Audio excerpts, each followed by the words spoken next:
Assalamualaikum warahmatullahi wabarakatuh. Dengan saya Denny Alpatir. Saya pendiri Sanggar Betawi Alpatir. Selain pendiri Sanggar Betawi Alpatir, saya juga memproduksi alat semua tentang ondel-ondel.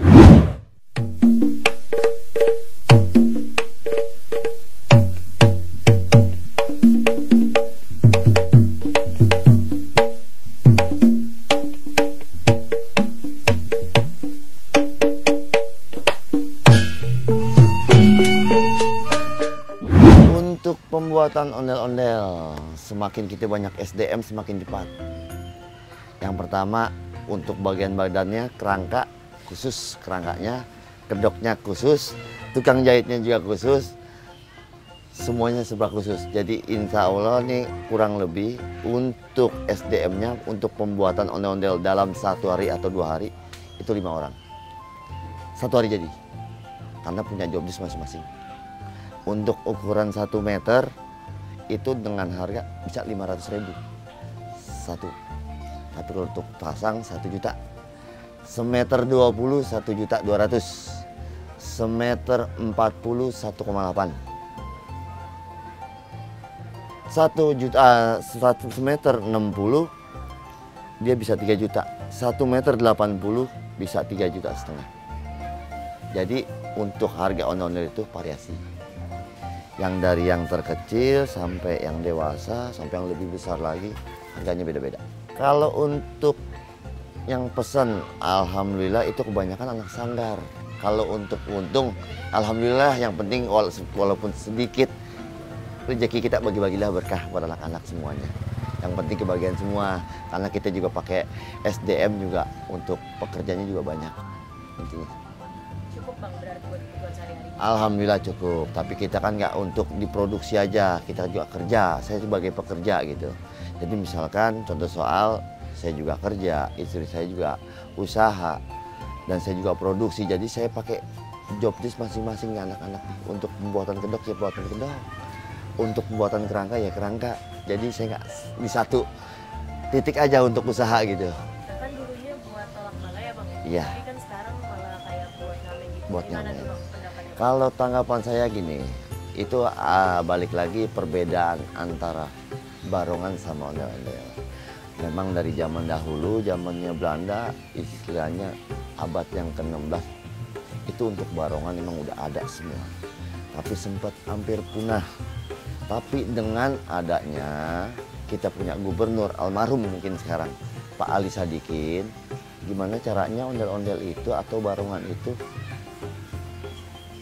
eksistensi lagi di dunia masyarakat budaya Betawi. Nah, akhirnya dicarilah penggiat seni dan pengrajinnya untuk ondel-ondel ini tampil lagi. Gimana caranya ondel-ondel ini dilestarikan tapi dikembangkan. Tapi kan sekarang ini dengan barongan pindah ke abad 21 jadi ondel-ondel, kebanyakan kan dibuat manfaatkan, apalagi dikomersilkan.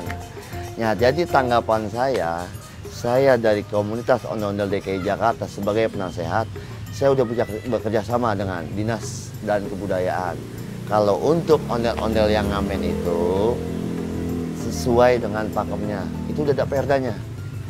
Nah, yang kita benahin tugasnya komunitas ini sekarang ini, gimana caranya yang independen atau yang oknum-oknum yang tertentu ini yang tidak sesuai dengan pakemnya, akan saya kasih arahan. Tapi kalau sama saya kasih arahan sama instansi terkait. Contoh soal Pol PP, Dinas Sosial, itu ditangkap. Ya, itu tugas saya. Jadi yang emang benar-benar bukan pakemnya pasti saya kasih arahan. Pergeseran makna, awalnya serem jadi enggak. Jadi gini, perbedaannya dari yang serem sampai dengan yang pergeseran makna ini, itulah yang ada yang namanya Lapan Ikon DKI. Nah, sekarang ini contoh soalnya yang ada sebelah kanan saya. Udah masuk kategori Lapan Ikon DKI. Untuk laki-laki wajahnya warna merah, yang perempuan warna putih. Tanpa caling, kalau dulu pakai caling, pakaiannya compang-camping, dan sekarang gimana caranya untuk ondel-ondel ini lebih elegan, disukai sama masyarakat, disukai anak kecil, orang dewasa. Kalau untuk cara pembuatan mungkin dulu ya. Kalau dulu barongan itu memang ada ritualnya. Ada ritualnya, ada sesajennya. Dan orang masuk barongan itu nggak sembarangan. Harus ada baca-bacaannya. Kayak kembang 7 rupa, ada ayam, entah kopi, entah apa. Tapi sampai saat ini kan dengan pergeseran dari barongan ke ondel-ondel, alhamdulillah yang istilahnya yang nggak bener nggak usah dipakai lagi lah, yang mistis-mistis. Yuk kita mulai, kita percaya aja sama yang Allah ya kan, rezeki masalah rezeki atau apa ya kan. Nah itulah artinya pergeseran. Yang tadi awalnya nih barongan serem, yang susah, yang bikin istilahnya masuk orang harus ada tolak balanya, bikin sesajen dulu, bikin ini. Tapi sekarang sampai saat ini alhamdulillah kita nggak ada gitu-gituan. Bikinnya bikin aja. Balik lagi kalau emang kita sakit ya berarti Allah kasih kita sakit. Udah gitu aja. Kenapa Bang kalau misalkan nampilin ondel-ondel harus tanjidor lengkap gitu-gitu? Harus. Kadang gini, tergantung juga sih yang punya hajat. Balik lagi kayak contoh soal misalkan kita buat sunatan. Buat sunatan itu udah pasti pakai ondel dengan sudah delman. Nah tapi kalau misalkan Jakarta kena misalkan acara event besar, Jakarnaval misalkan, itu udah pasti ada tanjidor, ada ondel-ondel, ada tari, ada palang pintu. Nah tapi dengan space yang berbeda. Kalau kita gabungin antara ondel-ondel, musik dan tanjidor, itu pasti beradu. Jadi ondel-ondel di depan, tanjidor di belakang. Kalau sama-sama saling main, udah pasti berantakan. Karena dia punya alat musik ondel beda, tanjidor beda. Dia punya tempo masing-masing beda-beda.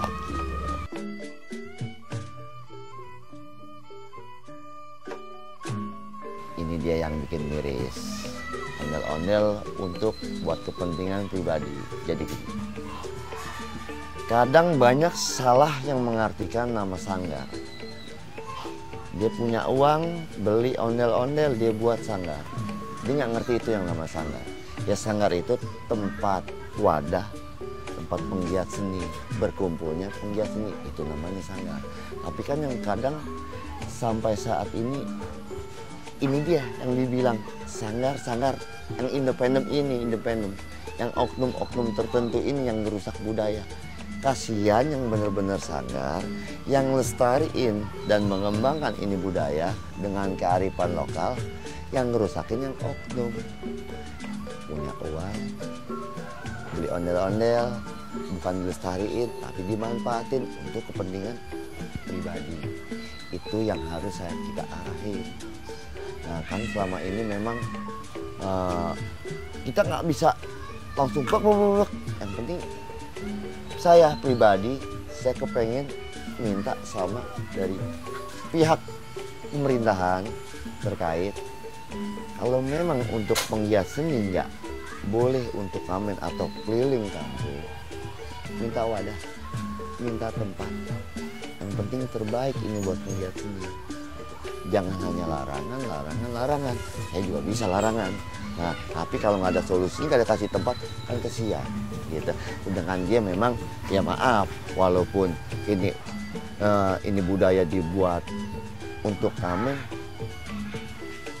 memang dia nggak punya pekerjaan sama sekali. Jadi mau nggak mau, ini alat yang kasarnya tidak sesuai dengan pakem yang dipakai mana. Nah, kita arahin pelan-pelan. Ya kalau bisa dari pemerintahan deh kasih tempat rekreasi, tempat banyak, air petra banyak, gunain buat apa lagi kan gitu.